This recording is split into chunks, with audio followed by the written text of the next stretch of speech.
This car is brand new, around 60, 70,000 pound more than this car when they're new.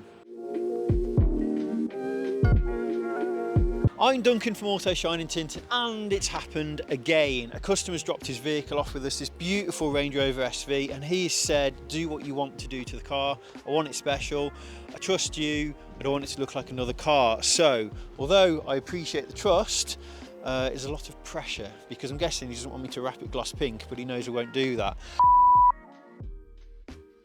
Also, this is an SV. You see mine in the background. Mine's the HSE. Mine is the poor man's model compared to this. So we're also going to run through what's different on the SV, because the SV's got some beautiful touches. So stay tuned. Let's see what I do to this SV.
So the owner said do whatever you want, and he hasn't seen it yet, but I'm confident he's going to absolutely love this. I almost never did a video either, so I'm very glad I did a video because I get to show all you guys.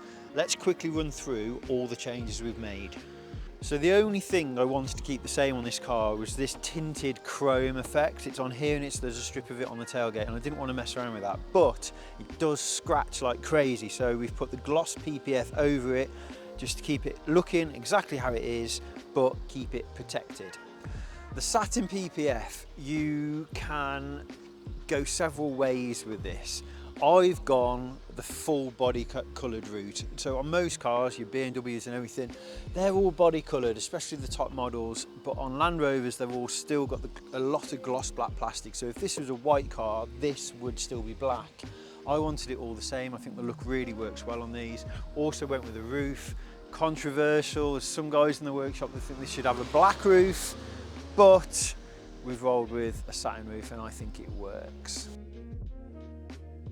Finally, we've got what is my favourite product out of everything we do, and that is this gloss carbon PPF. I love it to bits. It looks so good. I actually think sometimes it looks better than real carbon, and it's PPF, so it will never scratch or anything like that. What we did, using computer patterns and knifeless cut tape, we made the shape, and then we've put the satin PPF right up against it, so this is all flush, just like it was painted and it's real carbon, so that's a really nice touch.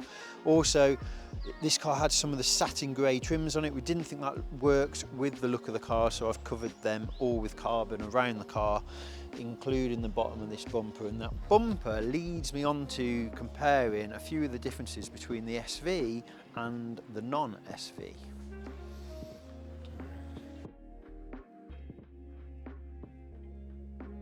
We've got the front bumper, because the front bumper, although there's not much difference, is the biggest change on the exterior. So the whole bumper skins are the same. It's just this centre part that is different, the plastic trim. So these have got the chrome slats, these don't, and the fog light's there on this one, but the fog light on the SV is relocated to the bottom. Then we've got a slightly redesigned grille, but the same shape and everything like that. And I've also just noticed that I never put my Range Rover back on the bonnet because I thought it looked a bit cleaner. I'll leave that up to you to decide whether that's correct or not. And exterior wise, that is pretty much it. Everything else is the same. We've just got the addition on the non-SV. You've got these in a grey or a body colour. I can't remember what it is under the wrap. And on the SV, it's in that dark chrome, and again on the trim piece on the tailgate. Other than that, exterior wise, the cars are identical.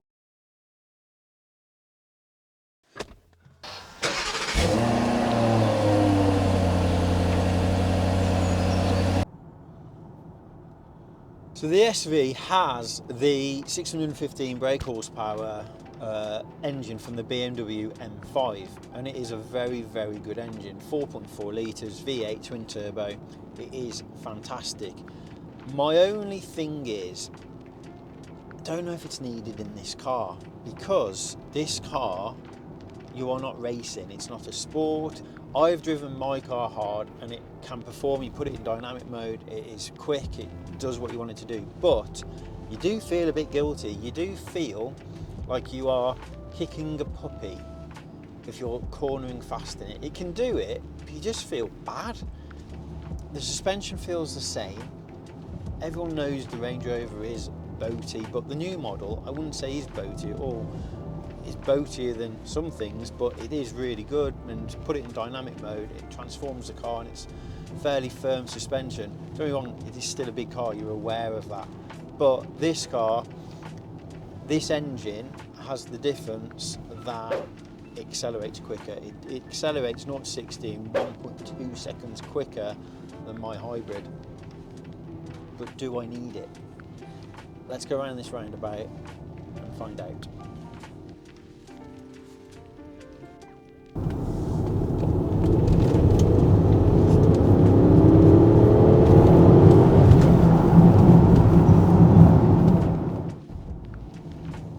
It is quick, but I don't do 0 to 60s in my Range Rover. It's not what it's about. I think this engine will come into its own sort of like 60 to 120, then it would be notably quicker than my car. But I'm not tracking a Range Rover, so technically I can never find that out unless I'm on the Autobahn in Germany, but I'm not. I'm comparing hybrid to diesel. There is a clear winner. I would not go back to diesel from a hybrid. In a Range Rover, I'm not talking about all different cars, but my car, I would not change the hybrid. It is getting 52 miles on electric. It costs me £9.50 on my commercial tariff at work to charge up. So for £9.50, I'm getting 52 miles, which isn't great, but it's a bit better than the petrol. If I run it only on petrol, I'm averaging 28 miles per gallon driving it normally, which it's a 3 litre petrol, so I think it's quite good. It's 440 brake horsepower. It's got all the power you need. I've never once thought that car needs more power.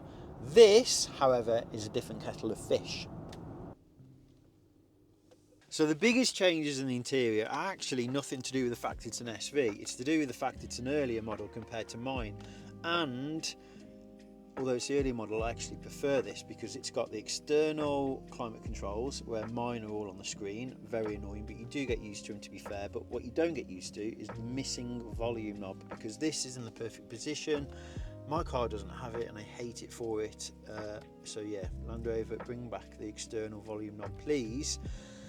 Talking about in the front, the only real difference is these ceramic finishes. I'm personally not a fan of the white. I'm also not a fan of the ceramic finish because, as you can see here, these scratch on rings and there's nothing you can do about them to get rid of them. What you can do is PPF them from new so they don't get scratched. Then you don't get that ceramic feeling, you get PPF plastic feeling, and I'm not sure if you'd want that. So yes, the ceramic finishes, they only change, but not really for me. But there is a change that I do like.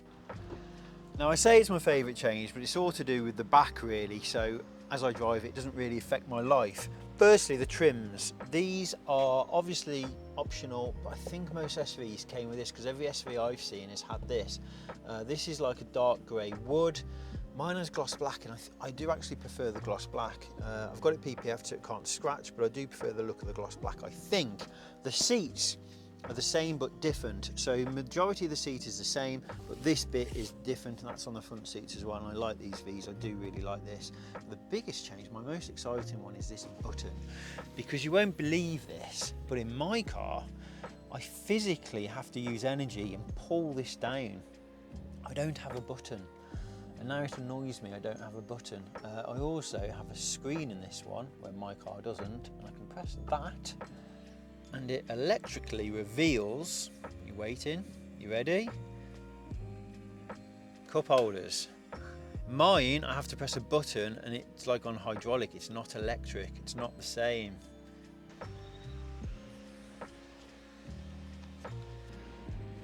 So to summarise, between a HSE and an SV, you need to start questioning how logical you want to be, because this car is brand new, around 60,000–70,000 pound more than this car when they're new. And there's definitely, no matter who you are, there is not that amount of value difference in the change. But if you're talking logic, would you even buy a Range Rover? Yes, you would, because they are the best SUV. But an SV is an SV, and if money was no object, I think you'd always go with an SV, I believe. Just because I have a hybrid, that makes financial sense over that. But if money was no object, obviously you wouldn't care about financial sense. So yeah, either is great, either is the best. You just have to weigh them up, what works best for you, I guess. Thank you for watching. Like, subscribe, comment, really helps us bring this type of content to you. We are growing the channel, we're bringing more of it, we've got lots planned, so we will see you in the next video.